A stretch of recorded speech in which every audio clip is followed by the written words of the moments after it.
Hello everyone, নতুন আরেকটি ভিডিওর সঙ্গে আমাদের চ্যানেলে তোমাদের সবাইকে ওয়েলকাম আর অনেক অনেক অনেক ভালোবাসা। তো কালকে তো তোমাদের সঙ্গে শেয়ার করেছিলাম ভাইয়ের বিয়ের আশীর্বাদ পর্ব।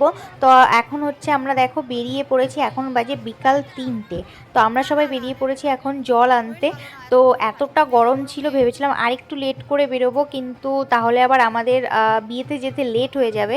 তার জন্য বাধ্য হয়ে এই রোদের মধ্যে বেরোতে হচ্ছে। আর কি বলবো, প্রচণ্ড রোদ ছিল আর প্রচণ্ড গরম, মানে তারপরেও বেরোতে হচ্ছে। এই গরমের জন্য অনেকেই যায়নি। আর এখান থেকে আমরা যেখানে জলটা আনতে যাব অনেকটাই দূর, মানে হেঁটে গেলে মিনিমাম 20 মিনিট মতো লেগে যাবে, 20-25 মিনিট। তো একটু দূরেই আমাদের ওই পুকুরটা। তো সবাই মিলে এখন এই যে বেরোচ্ছি, অনেকেই যায়নি এই গরমের জন্য। তো এখন এই যে সবাই দেখতে পাচ্ছ রাস্তার দিকে আসছি, আর প্রচণ্ড রোদ, বুঝতেই পারছো। আর এই কদিন মানে আমাদের যে বিয়ে ছিল, তো বিয়ের কদিন এতটা গরম পড়েছিল কি বলবো তোমাদের, মানে সব থেকে বেশি গরম ওই কদিনই পড়েছিল। আর পড়ার কথাও ছিল, সব থেকে বেশি গরম পড়ার কথা ছিল আমাদের যেদিন ভাইয়ের রিসেপশন হয়েছে সেদিন, মানে সেদিনই সব থেকে বেশি গরম পড়েছিল। এই কদিনের মধ্যে হায়েস্ট গরম, মানে পুরো শেষ হয়ে গেছিলাম। সব তোমাদের সঙ্গে আস্তে আস্তে শেয়ার করব। তো এই যে এখন আমরা বেরিয়ে পড়েছি সবাই মিলে, আর আমি ক্যামেরা ধরছি। আর এই গরমে কেউ নাচতেও পারছে না। আমরা ভেবেছি বাড়ি এসে একটু নাচ করব, এই গরমে রাস্তার মধ্যে আর নাচ করব না। তো যাই হোক, তোমরা ভিডিওটা কন্টিনিউ দেখতে থাকো, আশা করি ভালো লাগবে।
চশমা পরে দিবে।